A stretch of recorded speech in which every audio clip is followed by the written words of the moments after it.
데살로니가후서 1장 1절로 9절 말씀. 바울과 실로아노와 디모데는 하나님 우리 아버지와 주 예수 그리스도 안에 있는 데살로니가인의 교회에 편지하노니 하나님 아버지와 주 예수 그리스도로부터 은혜와 평강이 너희에게 있을지어다. 형제들아, 우리가 너희를 위하여 항상 하나님께 감사할지니 이것이 당연함은 너희의 믿음이 더욱 자라고 너희가 다 각기 서로 사랑함이 풍성함이니 그러므로 너희가 견디고 있는 모든 박해와 환난 중에서 너희 인내와 믿음으로 말미암아 하나님의 여러 교회에서 우리가 친히 자랑하노라. 이는 하나님의 공의로운 심판의 표요 너희로 하여금 하나님의 나라에 합당한 자로 여김을 받게 하려 함이니 그 나라를 위하여 너희가 또한 고난을 받느니라.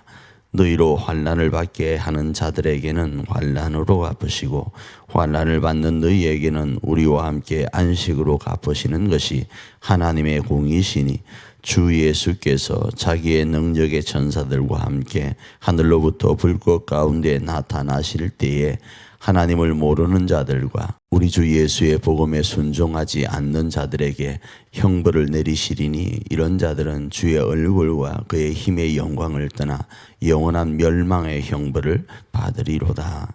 데살로니가후서는 우리가 살펴본 데살로니가 전서와 연결이 되는데, 데살로니가인 교회는 복음을 받아들이고 나서 많은 고통과 핍박 가운데 있었습니다. 그래서 고린도 교회와는 다르게 믿음, 소망, 사랑이 아니고 믿음, 사랑, 소망이라는 소망을 주제로 하는 삶을 살아가게 되죠. 자, 그 속에서 이 데살로니가후서가 기록된 이유는 이런 소망 가운데 주의 재림만을 소망하고 주 앞에 설날을 바라보며 가는데 거짓 사도들, 그러니까 이단 사상을 가진 거짓 종말론자들이 나타나서 거짓 내용을 전하는 겁니다. 주의 날이 이미 임하였다를 전하면서 이 데살로니가인 교회를 혼란스럽게 하는 겁니다. 그래서 데살로니가 전서를 쓰고 약 6개월 뒤에 이 데살로니가 후서를 써서 그들에게 무엇을 이야기하겠습니까? 내용 자체는 거짓 사도들과 거짓 내용으로 인한 부분들을 바로 잡으려고 하는 내용들이 이 데살로니가 후서의 내용으로 이렇게 기록되었다, 이렇게 이해할 수 있겠죠. 자, 그 내용을 좀 살펴보면, 먼저 오늘 우리가 살펴본 1절로부터 9절의 내용은, 첫 번째는 1절로 2절에 문안과 축복을 합니다.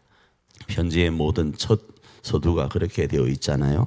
문안과 축복을 하는 거예요. 여기에서 우리가 오늘을 살아갈 때 어떤 삶을 살 것인가, 처음 출발은 문안과 축복이어야 됩니다. 그래서 예수님께서는 어느 한 집에 들어갈 때 그 집을 축복하기를 원하셨고, 우리도 그 예수님의 말씀을 닮아서 어디를 가면 먼저 기도 먼저 하지 않습니까? 자, 3절로 4절에 보면 이런 문안과 축복 다음에 감사를 이야기하는데, 그 감사가 뭔가 하면 데살로니가인 교회의 그 교인들의 삶에 대한 감사를 이 서신에서 하고 있습니다. 그 감사의 대상은 누구인가 하면 하나님께 감사를 행하는 겁니다. 그 내용은 모든 박해 가운데 믿음, 소망, 사랑이 아니라 믿음, 사랑, 소망으로 성장하고 있는 데살로니가인 교회 교인들의 모습에서 그 감사를 찾고 있습니다. 하나님, 이렇게 믿음 가운데 성장하는, 믿음, 사랑, 소망 가운데 성장하는 이들을 바라보니 너무 하나님께 감사를 드립니다가 3절로 4절의 내용으로 시작됩니다. 그러면서 그 이유, 성장의 이유를 살펴보니까 말씀 안에서 상호간 사랑이 커져가고 있다라는 거예요. 말씀 안에서요, 서로가 서로에 대한 사랑이 커져가고 있고, 그 사랑이 커져가면서 성장할 뿐 아니라 이 믿음을 지키려고 견뎌나가고 있다. 견디며 믿음을 잘 지키고 있는 것이 하나님께 너무 감사하다라는 겁니다. 그래서 이런 감사의 내용을 하나님께 올리면서 데살로니가인 교인들을 다른 교회 교인들에게 자랑을 하는 거예요. 데살로니가인 교회 교인들은 이런 모습으로 살아간다. 얼마나 하나님께 감사한지 모른다를 자랑하면서 다른 교회에 힘을 불어넣어 주는 거예요. 데살로니가 교회는 이런 박해 속에서도 서로 상호간에 사랑을 키우면서 성장하고 있다. 이렇게 자랑하고 있다 이겁니다. 그리고 나서 5절로부터 10절에는 자, 이런 상황 속에서 이러하면 말이죠. 고난과 여러 가지 견딤의 모습들은 하나님 나라에 합당한 사람이 되어가는 놀라운 모습이다. 그리고 이렇게 합당하게 되어가는 것이 하나님의 심판이다. 이렇게 말씀을 해요. 이 말이 무슨 말씀인가 하면 하나님 앞에 합당한 삶을 살아가는 것은 하나님께 영광이 될 뿐 아니라 이들에게도 기쁨이 되어지기 때문에 그게 하나님의 심판, 너희에게 주어지는 하나님의 복이다라는 거예요.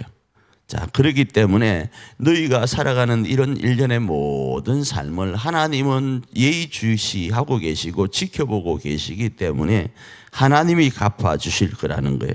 그래서 이렇게 오늘 본문 이야기합니다. 환난을 주는 자에게는 환난으로 갚아줄 것이고 환난을 당하는 자들에게는 안식으로 갚아줄 것이다. 그리고 그 일이 주 예수의 재림에 확실히 이루어질 것이다를 이야기를 하고 그 안식을 얻을 자가 누구인가? 바로 너희와 우리이다를 말씀을 합니다. 이 말씀을 오늘 우리의 삶에 어떻게 적용할 수 있을까요? 몇 가지 말씀을 드린 것처럼 우리가 처음 누군가를 만날 때, 처음 시작할 때 문안으로 축복으로 그 일을 진행하기를 원하고 사람과의 만남 가운데 있을 때 그분을 통한 우리에게 주어진 감사를 하나님께 올려드리길 원합니다. 그리고 우리 또한 그들에게 감사의 조건과 요소가 되기를 원하고 많은 이들에게 자랑거리가 되기를 원합니다.